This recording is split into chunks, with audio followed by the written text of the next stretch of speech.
ഭരണകൂടത്തിനെതിരെ ശക്തമായ ഒരു ജനകീയ പ്രക്ഷോഭം തന്നെ ഇറാനിൽ ഉടലെടുക്കുന്നു. അതിനെ അടിച്ചമർത്താൻ വേണ്ടി ഭരണകൂടമാകട്ടെ അതിലും ശക്തമായ നടപടിക്രമങ്ങളിലേക്ക് പോകുന്നു. ജനങ്ങൾക്ക് നേർക്ക്, സമരക്കാർക്ക് നേർക്ക് ആയുധം ഉപയോഗിക്കുന്നു, വെടിവെപ്പ് നടത്തുന്നു. ഇതിൻ്റെ എല്ലാം അനന്തരഫലമായിട്ട് ഈ പ്രക്ഷോഭകാരികളായിട്ടുള്ള 5000 മുതൽ 20,000-ഓളം വരുന്ന ആളുകൾക്ക് മരണം സംഭവിച്ചിരിക്കാമെന്ന കണക്കുകളാണ് ഇറാനിൽ നിന്ന് പുറത്തു വന്നുകൊണ്ടിരിക്കുന്നത്. സത്യത്തിൽ എന്താണ് ഇറാനിൽ ഇന്ന് സംഭവിച്ചുകൊണ്ടിരിക്കുന്നത്? എന്താണ് ഇതിനെല്ലാമുള്ള കാരണം? അമേരിക്കയ്ക്ക് ഈ വിഷയത്തിലൊക്കെ ഉള്ള പങ്ക് എന്താണ്? വെനസ്വേലയുടെ ഭരണം കൈയാളുന്നത് പോലെ അമേരിക്ക അല്ലെങ്കിൽ ട്രംപ് ഇറാന്റെയും ഭരണം തൻ്റെ ഉള്ളം കൈയിലാക്കി മാറ്റുമോ? വിശദമായ രീതിയിൽ തന്നെ പരിശോധിക്കാം. Welcome back to F world. Aflu here.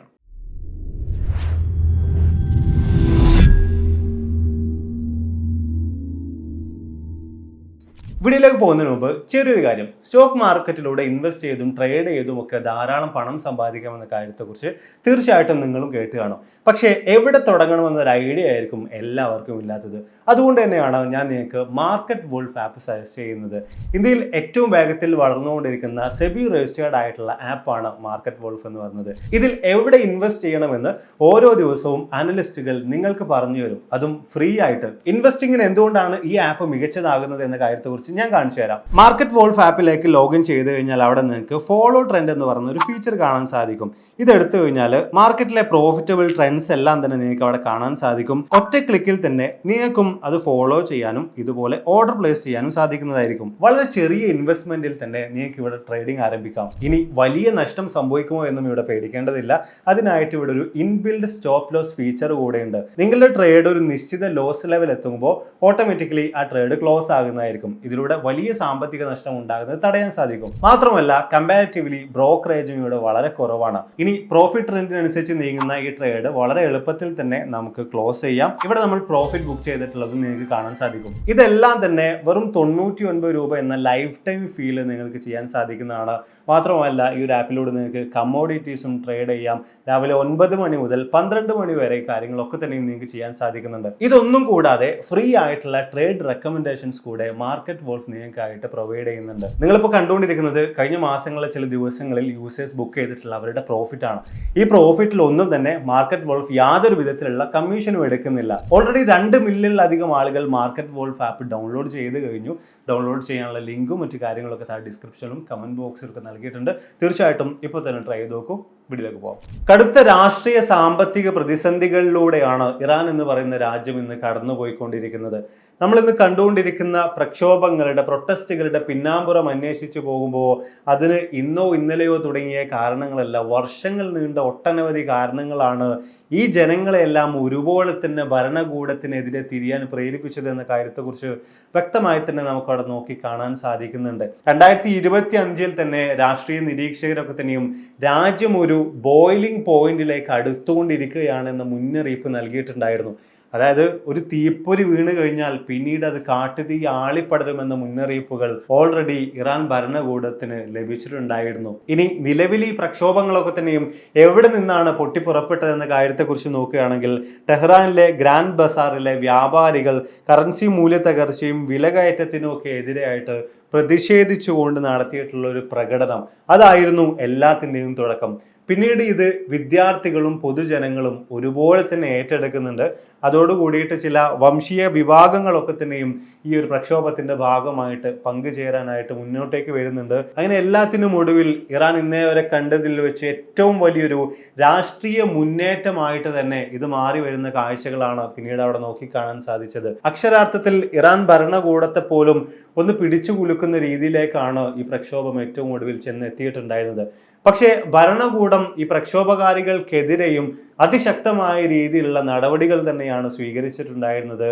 ആയുധമേന്തിക്കൊണ്ട് കൃത്യമായ രീതിയിൽ തന്നെ ഇതിനെ അടിച്ചമർത്താനുള്ള എല്ലാവിധത്തിലുള്ള ശ്രമങ്ങളും ഭരണകൂടത്തിന്റെ ഭാഗത്ത് നിന്ന് നടക്കുകയുണ്ടായി. ഇതിന്റെ അനന്തരഫലമായിട്ട് ഒരുപാടധികം ആളുകൾക്ക് മരണം സംഭവിച്ചു. ഈ പ്രക്ഷോഭകാരികൾക്ക് നേർക്ക് ഡയറക്റ്റ് ആയിട്ട് തന്നെ തോക്ക് ഉപയോഗിക്കപ്പെട്ടു, വെടിയുതിർക്കപ്പെട്ടു. ഈ പ്രക്ഷോഭങ്ങൾക്ക് നേതൃത്വം നൽകിയിട്ടുണ്ടായിരുന്ന ചില നേതാക്കളെയൊക്കെ തന്നെയും നിഷ്കരണം വധിച്ചു. അങ്ങനെ മൊത്തം കണക്കുകൾ എടുത്ത് പരിശോധിച്ച് നോക്കുമ്പോൾ UN പോലും റിപ്പോർട്ട് ചെയ്യുന്നത് ഏറെക്കുറെ 20,000-നും മുകളിൽ ആളുകൾക്ക് ഈ പ്രക്ഷോഭത്തിന്റെ ഭാഗമായിട്ടുള്ള ഏറ്റുമുട്ടലുകളിലൂടെ മരണം സംഭവിച്ചിട്ടുണ്ടാകാം എന്നൊരു കാര്യമാണ്. മാത്രമല്ല നമ്മൾ പരിശോധിച്ച് നോക്കുമ്പോൾ ഈ പ്രക്ഷോഭം നടത്തിയിട്ടുണ്ടായിരുന്ന ഈ ഒരു സമരത്തിലേക്ക് ഇറങ്ങി തിരിച്ചിട്ടുണ്ടായിരുന്നതിൽ ഒട്ടനവധി ആളുകൾ, നൂറുകണക്കിന് ആയിരക്കണക്കിന് ആളുകൾ ഇന്ന് തടങ്കലിലാണ് എന്ന കാര്യവും നമുക്ക് മനസ്സിലാക്കാൻ സാധിക്കുന്നുണ്ട്. ഇവിടെ തീർച്ചയായിട്ടും ഉയർന്നു വരുന്ന വലിയൊരു ചോദ്യമുണ്ട്. ഇത്രയധികം ആളുകൾ തെരുവിലേക്ക് ഇറങ്ങാൻ മാത്രം എന്താണ് ഇവിടെ സംഭവിച്ചത്? എന്തായിരുന്നു വർഷങ്ങളായിട്ട് ആളുകൾ അവരുടെ മനസ്സിൽ കൊണ്ട് നടന്നിട്ടുണ്ടായിരുന്ന ഈ കാര്യങ്ങൾക്കെല്ലാം പുറകിലുള്ള കാരണങ്ങൾ? പ്രത്യക്ഷത്തിൽ നമ്മൾ നോക്കുമ്പോൾ ഏറ്റവും അധികം വിസിബിൾ ആയിട്ട് നമുക്ക് നോക്കിക്കാണാൻ സാധിക്കുന്ന ആ കാര്യം എന്ന് പറയുന്നത് വലിയ തോതിലുള്ള സാമ്പത്തിക തകർച്ചയാണ്, മൂല്യ തകർച്ചയാണ്. ഇത് കൃത്യമായിട്ടൊന്ന് വിശദീകരിച്ച് പറയുകയാണെങ്കിൽ 1979 ഒരു $1 ലഭിക്കണമെന്നുണ്ടെങ്കിൽ ഇറാൻ റിയാൽ 71 എണ്ണം നൽകിയാൽ കിട്ടുമായിരുന്നു. നേരെ നമ്മൾ ഇന്നത്തെ കാലഘട്ടത്തിലേക്ക് വരുമ്പോൾ കാര്യങ്ങൾ പൂർണ്ണമായിട്ടും മാറി മറിഞ്ഞിരിക്കുകയാണ്. ഞാൻ ഈ വീഡിയോ ചെയ്യുന്നതിൻ്റെ ഭാഗമായിട്ട് ഒരു റിയാൽ നൽകിക്കഴിഞ്ഞാൽ എത്ര $, ലഭിക്കുമെന്നൊരു കണക്കുകളൊന്ന് പരിശോധിക്കുകയുണ്ടായി. ആ ഒരു അവസരത്തിൽ ഒരു റിയാൽ നൽകിക്കഴിഞ്ഞാൽ $0 ആണ് ലഭിക്കുക എന്ന രീതിയിലാണ് കണക്കുകൾ വരുന്നത്. സാധാരണഗതിയിൽ 0.000 എന്നൊക്കെ പറഞ്ഞിട്ടുള്ള കണക്കുകൾ നമുക്ക് കാണാൻ സാധിക്കാറുണ്ടായിരുന്നുവെങ്കിലും പക്ഷെ ഇപ്പോഴതെല്ലാം മാറി മറിഞ്ഞിരിക്കുകയാണ്. ചരിത്രത്തിലെ ഏറ്റവും താഴ്ന്ന നിലയിലാണ് ഇറാൻ റിയാൽസ് നമുക്കിന്ന് കാണാൻ സാധിക്കുന്നത്. അതായത് ഒരു കാലത്ത് $1 ലഭിക്കണമെന്നുണ്ടായിരുന്നുവെങ്കിൽ 71 റിയാൽ നൽകിയിരുന്നിടത്ത് നിന്ന് ഇന്നത്തെ കണക്കുകൾ പരിശോധിച്ച് നോക്കുമ്പോൾ 10 ലക്ഷത്തിലധികം റിയാലുകൾ നൽകിക്കഴിഞ്ഞാൽ മാത്രമേ ഒരു $1 ലഭിക്കുകയുള്ളൂ. ആ ഒരു ലെവലിലേക്ക് മൊത്തത്തിൽ മൂല്യ തകർച്ച തന്നെ അവിടെ സംഭവിക്കുകയുണ്ടായി. ഇതിൻ്റെ അനന്തരഫലമായിട്ട് വലിയ തോതിൽ തന്നെ പണപ്പെരുപ്പം ഉണ്ടായി. സാമ്പത്തികപരമായിട്ടുള്ള വലിയ തകർച്ചയിലേക്കും വലിയ വിലക്കയറ്റത്തിലേക്കുമൊക്കെ ഇറാനിലെ സാധാരണ ജനങ്ങൾക്ക് പോലും എത്തിച്ചേരേണ്ട ഒരു ഗതികെട്ട അവസ്ഥയിലേക്ക് അവർ കൂപ്പുകുത്തി. അതായത് നിലവിലെ കണക്കുകൾ പരിശോധിച്ച് നോക്കുമ്പോൾ പണപ്പെരുപ്പം, ഇൻഫ്ലേഷൻ അവിടെ 40%. ഇതോടുകൂടെ ജനജീവിതം വലിയ തോതിൽ തന്നെ ദുസ്സഹമായി. അവശ്യ സാധനങ്ങൾക്കൊക്കെ തന്നെയും സബ്സിഡി ഏർപ്പെടുത്തിയിട്ടുണ്ടായിരുന്നു ഭരണകൂടം. എങ്കിലും ഈ അടുത്ത കാലങ്ങളിലായിട്ട് ആ സബ്സിഡി കൂടെ വെട്ടിക്കുറക്കുകയുണ്ടായി. ഇതിൻ്റെ അനന്തരഫലമായിട്ട് റൊട്ടി ആണെങ്കിലും ഫ്യൂവൽ ആണെങ്കിലും അങ്ങനെ തുടങ്ങിയിട്ടുള്ള വ്യത്യസ്ത ആവശ്യ സാധനങ്ങളൊക്കെ തന്നെയും വില വർദ്ധിക്കുന്ന കാര്യം കൂടെ അവിടെ സംഭവിക്കുകയുണ്ടായി. അക്ഷരാർത്ഥത്തിൽ പരിശോധിച്ച് നോക്കുമ്പോൾ വലിയ തോതിലുള്ള സാമ്പത്തിക തകർച്ചയുണ്ടായി. ഇതിൻ്റെ എല്ലാം അനന്തരഫലമായിട്ട് ഇറാനിലെ ജനങ്ങളുടെ അവസ്ഥ വളരെ മോശമായിട്ട് മാറുന്ന രീതിയിലേക്ക് കാര്യങ്ങളൊക്കെ തന്നെയും പരിണമിക്കുകയുണ്ടായി. ഇതോടൊപ്പം തന്നെ ജലം, വൈദ്യുതി ഈ കാര്യങ്ങളിലും വലിയ തോതിലുള്ള ക്ഷാമം ഇറാനിലെ ജനങ്ങൾ നേരിട്ടുകൊണ്ടിരിക്കുന്നുണ്ട്. ഇനി ഞാൻ നിങ്ങൾക്ക് 1979 മുൻപുള്ള ഇറാന്റെ ചില ചിത്രങ്ങൾ കാണിച്ചു തരാം. ഇറാനിലെ സാധാരണ ജനങ്ങളുടെ ഫോട്ടോകൾ കാണിച്ചു തരാം. നിങ്ങൾ ഈ കണ്ടുകൊണ്ടിരിക്കുന്നതൊക്കെ തന്നെയും ഇറാനിൽ 79 മുൻപ് ആളുകൾ ജീവിച്ചിരുന്ന രീതിയാണ്, അവരുടെ വസ്ത്ര രീതിയാണ്. മുഴുവനായിട്ടും നമുക്കൊരു യൂറോപ്യൻ സംസ്കാരവുമായിട്ട് ഇഴുകിച്ചേർന്ന് കിടക്കുന്ന രീതിയിൽ കാര്യങ്ങൾ നോക്കിക്കാണാൻ സാധിക്കുന്നതാണ്. പക്ഷേ 79 ശേഷമുള്ള ഈ കാലഘട്ടത്തിലാണ് വലിയ തരത്തിലുള്ള മാറ്റങ്ങൾക്ക് ഇറാൻ വിധേയമായിട്ടുള്ളത്. വലിയൊരു കൂപ്പുകുത്തലിലേക്ക്, വലിയൊരു തകർച്ചയിലേക്ക് ഇറാൻ എത്തിച്ചേർന്നിട്ടുള്ളത്. അതായത് മറ്റൊരു രീതിയിൽ പറയുമ്പോൾ 79 ശേഷം സംഭവിച്ചിട്ടുള്ള പല കാര്യങ്ങളും ഇറാനിലെ ജനങ്ങളുടെ ജീവിതത്തെ മുഴുവനായും അപ്സൈഡ് ഡൗൺ ആക്കി എന്ന് വേണമെങ്കിൽ പറയാം. പൂർണ്ണമായിട്ടും തല കീഴായി മറിയുന്ന ഒരു അവസ്ഥയിലേക്ക് എല്ലാം തന്നെ ചെന്നെത്തുകയുണ്ടായി. ആ പ്രധാനപ്പെട്ട കാര്യങ്ങൾ മനസ്സിലാക്കി കഴിഞ്ഞാൽ തന്നെ എന്തുകൊണ്ട് ഇറാനിലെ ജനങ്ങൾ തെരുവിലേക്ക് ഇറങ്ങുന്നു എന്ന കാര്യത്തെക്കുറിച്ച് വ്യക്തമായ രീതിയിൽ തന്നെ നിങ്ങൾക്ക് മനസ്സിലാക്കാൻ സാധിക്കുന്നതായിരിക്കും. അതിനു മുമ്പ് എന്താണ് ഈ 79 സംഭവിച്ചതെന്ന കാര്യത്തെക്കുറിച്ച് നമ്മളൊന്ന് മനസ്സിലാക്കണമല്ലോ. ഇറാന്റെ ചരിത്രം പരിശോധിച്ച് നോക്കുമ്പോൾ 2500 വർഷക്കാലത്തോളം ഇറാൻ ഭരിച്ചിട്ടുണ്ടായിരുന്ന രാജഭരണത്തെ പൂർണ്ണമായിട്ടും വലിയൊരു വിപ്ലവത്തിലൂടെ മറികടന്ന വർഷമാണ് 1979 എന്ന് പറയുന്നത്. പാശ്ചാത്യവൽക്കരണവും രാജാവിൻ്റെ സ്വേച്ഛാധിപത്യത്തെയും ഒക്കെ മറികടക്കുന്നതിന് വേണ്ടിയിട്ടായിരുന്നു ഇത്തരത്തിൽ വലിയൊരു വിപ്ലവം അന്ന് നടന്നിട്ടുണ്ടായിരുന്നത്. ഇതിൻ്റെ അനന്തരഫലമായിട്ട് ജനഹിത പരിശോധനയിലൂടെ 98% ആളുകളും രാജ്യഭരണത്തിന് പകരം ഇസ്ലാമിക് റിപ്പബ്ലിക്കിന് പിന്തുണ നൽകുകയാണ്. അങ്ങനെയാണ് ഇറാനിൽ രാജഭരണം 79 അവസാനിച്ചുകൊണ്ട് ഇസ്ലാമിക് റിപ്പബ്ലിക് അവിടെ നിലവിൽ വരുന്നത്. പക്ഷേ ജനാധിപത്യത്തിനും സ്വാതന്ത്ര്യത്തിനുമൊക്കെ പകരമായിട്ട് അവർക്ക് ലഭിച്ചിട്ടുണ്ടായിരുന്നത് തീർത്തും ഡിഫറെൻ്റ് ആയിട്ടുള്ള ചില കാര്യങ്ങളാണ്.